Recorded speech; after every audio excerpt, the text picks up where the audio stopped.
for more on the implications of Obama's national security speech and impressions of my interview with Medea Benjamin. I am so pleased to be joined by this panel. Harris Zafar, national spokesman of the Ahmadiyya Muslim community, joining us from Portland.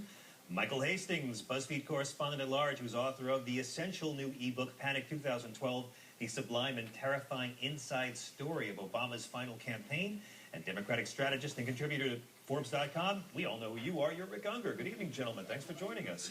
Okay, I want to begin by talking about the interview I just did with Medea Benjamin. Gentlemen, what were your feelings as you watched President Obama's speech and witnessed Ms. Benjamin's interruptions? And I'll start with you, Rick. You're the big Democrat here. You know, the interruptions are kind of weird. In a sense, I guess they're a little bit annoying, but you know what? She serves a very valuable role. I have to say it. I listened to what she said earlier on your show. There wasn't much I could argue with. I actually thought the president would have done well for himself letting her go, letting her talk and not interrupting her. I think you might be right, Michael. Yeah, I agree. I think what Medea seized upon in that speech is that it lacked a moral vision, and that's what we're not accustomed to with President Obama. Usually he has a moral vision. Even if you disagree with him, there's a sort of a very attractive vision he lays out that underlies whatever policy he's trying to push. And in that case, the moral vision was brought by Medea and the crowd by interrupting the president. You don't think the notion, albeit vague, of scaling down the so-called war on terror comprises a moral vision? I don't. I think at this point, I mean, after you've spent 5 years invading, I mean, yesterday in Afghanistan, and then you have a pretty sustained drone campaign, I think sort of now trying to justify every illegal thing you've done for for the last 3 years is not that impressive. Well, Harris, let me bring you in here. You just heard Ms. Benjamin speak about her feelings on Obama's drone policy. Did the president's speech last week do anything to assuage your concerns on the legal basis for the use of drones? Yes and no. I mean, it was good to understand his justification for using them. Our biggest concern really is the loss of innocent life. And Islam and even our prophet has strongly spoken out against collateral damage. And so our biggest concern is using this form of attacking foreign targets, but in a way that puts other people in harm. And so there wasn't really anything he said that really arrested our concern. Our concern is still there. If they have a way of surgically going in and minimizing any and all damage and finding just their target, then perhaps that's a good start. But I still see, with the statistics speaking for themselves, of the innocent loss of life just being horrendous. Well, of course, in poll after poll, gentlemen, we see that Americans do support the use of drones. Does the fact alone that they will continue to be used, does that mean they'll continue to be used as long as public opposition doesn't grow, Michael? Well, I think it also depends on one of those questions, how you ask it. If you say, do you support the, the killing of 16 how about this? If you ask the question, do you support the bombing of groups of men who you don't know their identity of, by the lethal bombing of groups of men who don't know their identity by the U.S. government, and you may kill American citizens the way you're doing it, you may not, you don't really know. If you ask that question, I think you get a much different response than supporting the drone policy. Rick, I think he makes a great point. If you tell Americans, do you support the new normal, keeping boots off the ground, they'll say, yeah, but if you say, do you support counting any male killed in a strike a militant, whether he was or not? Do you support calling anyone an imminent threat, even if they're not? I think you'd have a different result. Listen, it was interesting. I've read Michael for a long time and his points on this. It's really hard to argue with his logic. It is. He's got a pretty strong case there. On the other hand, you've got the stress that always exists between long-term and short-term. There is no arguing that long-term, this is not in our best interest. Short-term, the president might have a point. Oh, well, I think so. I mean, look, I think President Obama, and you talk to the people who surround him, they have seriously grappled with this issue on a moral level. I've spoken to his advisors, and this says, but at the end of the day, they love the drone program, and they don't want to use it. And I think Obama views himself in this sort of Lincoln-esque mold of somewhat of a benevolent dictator, that I'm going to shred the Constitution because what I'm doing is going to save the democracy, make it stronger in the long run. That's why he's instituting all these legal frameworks around these processes that did not have legal frameworks under the Bush administration. And then every police department will have their own drones, and corporations will have drones, and Kanye West will buy 700 for himself. Harris, I want to talk for a second with you about the politics of fear. We've seen, of course, a rise in ultranationalism throughout Europe, but most recently in London, in the wake of that killing of the soldier there last week by what appears to be terrorists. There have been marches and demonstrations against Islam at mosques throughout the UK. How concerning is ultranationalism and Islamophobia to the people you talk with? It's very concerning because you never really know at any given moment when you may be a target of some retaliation, even though you had nothing to do with it. I think people need to remember that Muslims are not a monolithic. It's not that they attacked us. It's not that they killed this poor soldier in the London streets. You have to remember that Muslims are also victimized by the same ideology. You know, today actually, incidentally, is the 3rd anniversary of when armed Punjabi Taliban militants marched into 2 of our mosques, the Ahmadiyya Muslim community in Lahore, Pakistan, and indiscriminately opened fire. They had their suicide vests on, they had the automatic weapons, and 86 members of our community were brutally slaughtered that day, my cousin included. And so you have to remember that we're also victims of the same hate ideology. So we're actually partners with non-Muslims in trying to eradicate this ideology. So we're concerned that we're being lumped in with the same lunatics that are committing these acts, even though we're victims of their acts as well. So how sick are you of hearing questions like, when are the decent Muslims going to stand up and do something to separate themselves from the radical elements within their faith? I never hear this said, you know, why didn't the good Christians stop Hitler? Or, you know, why don't the good white people do something about the Olsen twins? I mean, do you ever get sick of hearing this, Harris? I've asked that question. Absolutely. The fact is, there's 2 sides to this.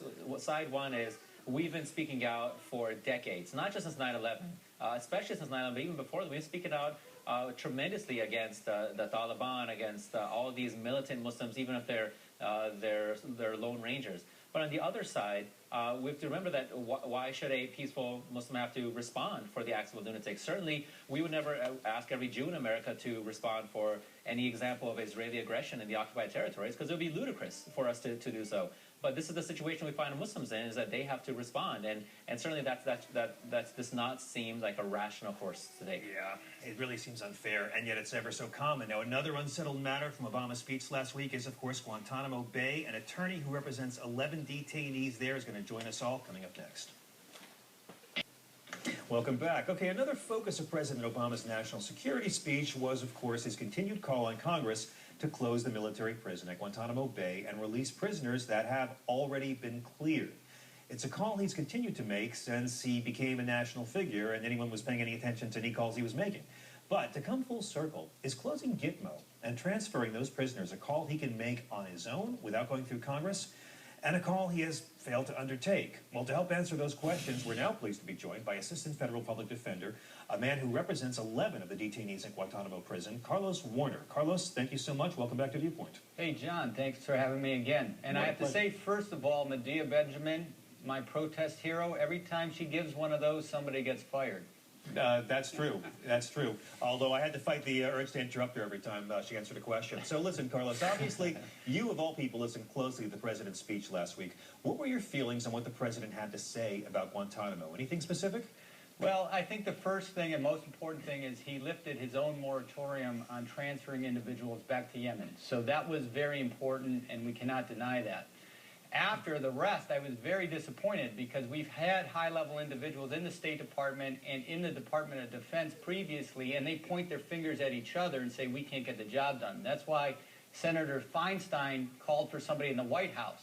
After the speech was over, we heard that he was going to charge somebody in the White House with actually closing Guantanamo. And if he takes that step, then that certainly means something to us.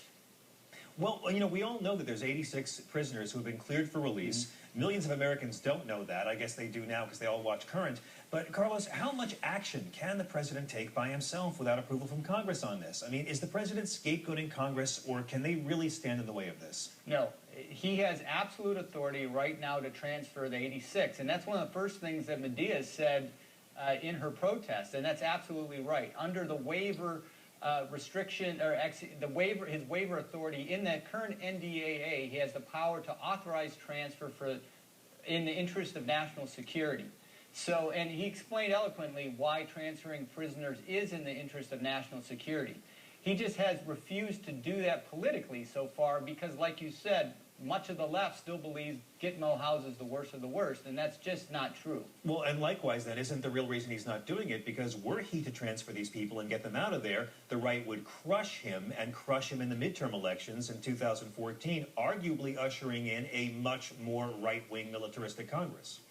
Well, I'm not sure about that, because the bottom line is if the public understood that we're holding innocent people there, even the right-handers like John McCain believes that the 86 should be transferred. So it's a matter of him spending some capital to educate the American public. Certainly, this is a good forum for him to do, for people to learn about it, but he's got to really go down on the street and tell the average person that we're talking about innocent people that we're releasing here. We're not talking about the worst of the worst.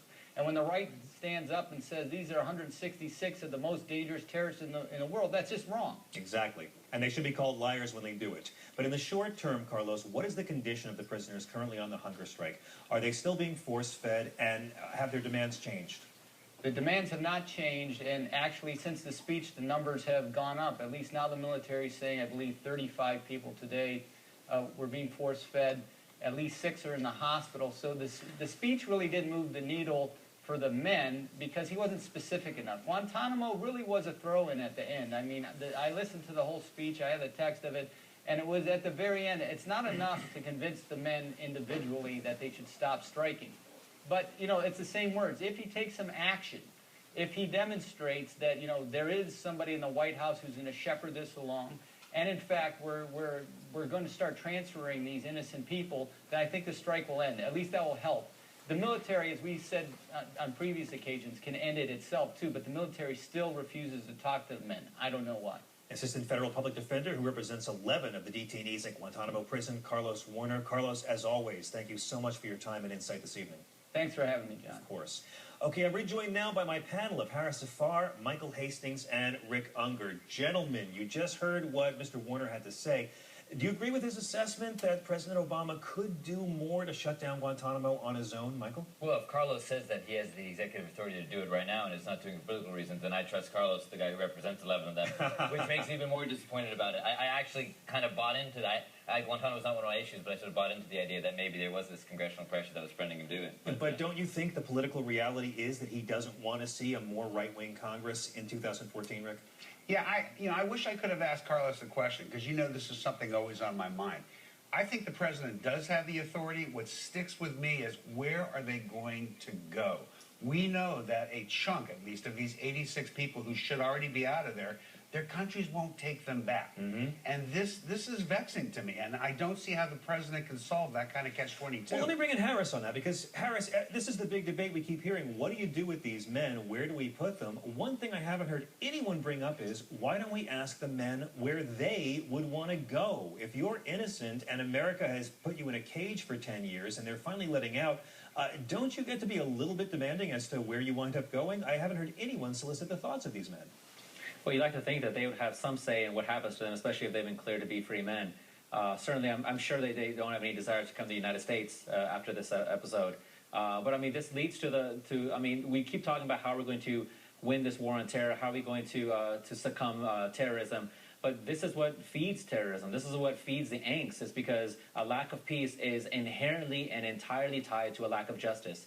If there's this perception that there's injustice, then there's chaos and disorder will run rampant. And that's what the International Khalifa of the Ahmadiyya Muslim community, when he came to Los Angeles recently, that's what he was talking about as well, is that these powerful nations as well as weak nations, if those governments continue to instill injustice, this will continue. And this is just a prime example of something unjust that's happening, and no one seems to be wanting to help these gentlemen out. Well, then let me expand this conversation to terrorism, if I could, gents, because if the purpose of terrorism is to create fear in our society so that we do turn against our ideals, are things like public support for a drone policy or for Guantanamo remaining open, the rise of ultranationalism and Islamophobia, are these signs, guys, that terrorism is actually perversely having its desired effect? Bin Laden is dead, but is his agenda being proven right? That's what terrorism is. We have all gotten to this point where we think terrorism is the horrible death of some thousands of people.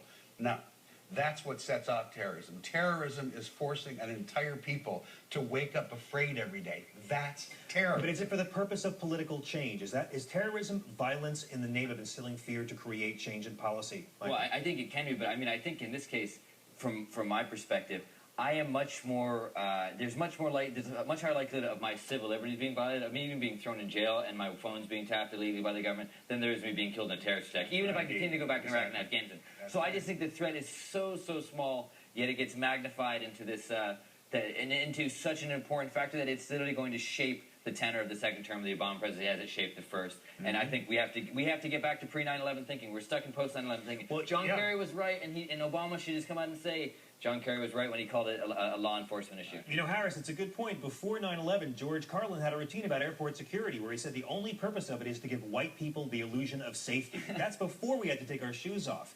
I mean, take it as a whole, Harris, what did you think of the president's speech? Did we learn anything new? And do you think that the war on terror, as it's called, I hate the term, is actually going to really begin to wind down, or is that just the new normal we have to get used to? Well, we certainly learned his mentality for why he's done what he's done. You know, as one of your panelists had pointed out, most of the speech seems to be a justification for what's happened in the past several years. And so I think it did give us an insight. But in terms of the war on terror, I just don't see how, if we continue doing what we're doing, and I didn't see any, I didn't hear any substantive argument for a change in policies, then I'm afraid that it's going to continue. Now, we can't just say that terrorism is a Muslim problem that requires a Muslim solution. Certainly, we in the Muslim community are trying to attack the ideology that these people stand on to make that crumble as their platform so they have no Islamic basis for this. But we know that without the religious justification, it will still continue because it's a political, economic, socioeconomic issue that's plaguing the world. And so unless the governments of all these nations take to more justice and speaking out against these regimes that even treat their own citizens so poorly, until we speak out for that and instill justice and equality, this is going to continue. Harris Zafar, national spokesman of the Ahmadiyya Muslim community. Michael Hastings, BuzzFeed correspondent at large and Democratic strategist and contributor to Forbes.com. Rick Unger, thank you all so much for your brilliance this evening. The only solution is wait until after the 2014 midterms, and then Obama can finally go Bulworth.